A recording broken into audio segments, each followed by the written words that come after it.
Le ndaba ye-coronavirus iyihlaya. Wonke umuntu ofuna ukudlala uvele ethathe yona enze ibhola. Inhliziyo yami ibuhlungu, akukhulumeki inkondla ihayeki, ebusuka kulaleki ngisho nokudla kudleki. Inyembezi kimi sekwaba isinkwa semihla ngemihla ngihlale ngilila, inhliziyo iyabhibha akekho ngangiduduza. Ngingcono nginganikhalela 21 days SA lockdown ukuthi minodlani. Abanye bakhalela amanzi ampunjwa nibathi bazophuzana. Mina owami udala uhaqwe lesifo i-coronavirus ukuthi ngiyophinde ngimbona ngazi. Into engiphelisa ithemba ngibona isibalo sabathelekayo nabafayo sinyuka ngamandla kunabalashwayo. Okubuhlungu kakhulu kuleli zwe lesifo senziwe ihlaya, ngaso siyadlala abantu ababoni ngempela bazofa. Le ndaba ye-coronavirus iyihlaya, wonke umuntu ofuna ukudlala uvele ethathe yona enze ibhola.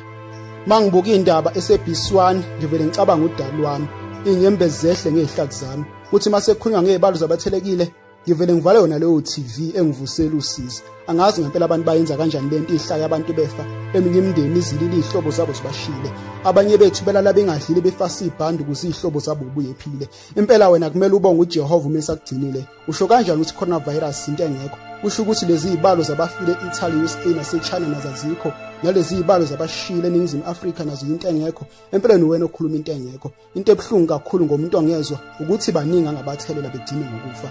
Le ndaba ye-coronavirus iyihlaya, wonke umuntu ofuna ukudlala uvele ethathe yona enze ibhola.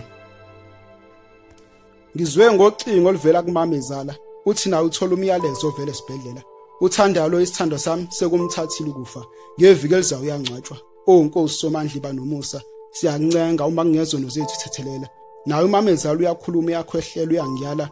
Uthi naye ubuye kuyohlola sekumphethe ukufa, yena uselinda usuku lakhe lokufa. Uqhube ngokungiyala wathi ngawushaya indivu umthetho kahulumeni mayithi sanitize unciphise kuphuma ngaphandle ongenasidingo. Okubuhlungu akanaso nesiqiniseko sokuthi uyofika umncwabe indekazi yakhe esaphila. Sengikhala abazukulu bakhe nezingane zakhe behlala nabo, okugcine kuconfirmiwe ukuthi leli gciwane nabo selibatholile. Okuthemva kwesikhathi ngathola ukuthi ukufa kugcine kumthathile. Sesibonga kona ukuthi izingane nabazukulu bagcine berecoverile babuye ekhaya bephilile. Hey, nakho nami sengikhwehlela, ngibona kuyicebo elihle kuba ngiyohlola. Le ndaba ye-coronavirus siyihlaya, wonke umuntu ofuna ukudlala uvele ethathe yona enze ihlaya. ZAKS. Bantu bakithi South Africans angimele sikhohlisane. I-coronavirus into ekhona ngempela, it's a deadly disease sibabulela abantu.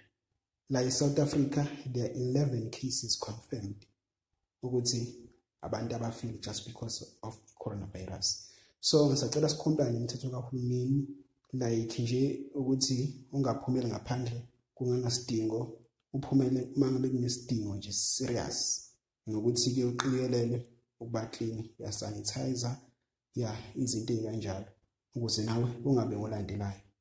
Okay, bese kube le ndaba le yo doctor waseFrance abekathe ufuna ukutesta kuthini vaccine. No guys, be serious guys. Chaza ukuthi umuntu ngathi kunabantu bangakuba ba infected bese esuke ezotesta kuthini, uyasigangela loyo. Uma ngabe ukuthi ufuna ukutesta ivaccine yakho ukuthi iyasebenza, akayiteste khona lapho eFrance, because naseFrance baningi abantu aba-infected and bandlula base South Africa. So akamusuku usigangela as we South Africans to stand firm and we say no to leyo vaccine ezotest. The next thing is ukuthiwa abantu bakithi sebezophoqwa manje ukuthi betest or behlelele for i-coronavirus ngenkani.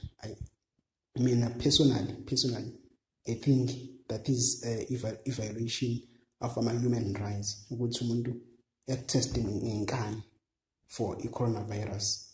Kodwa ke nansi comment box, if ukuthi nawe unombono wehlukile noma khona ufuna ukubeka ukuthi uthini ngale ndaba yokutesta ngenkani for i-coronavirus, shiya i-comment yakho.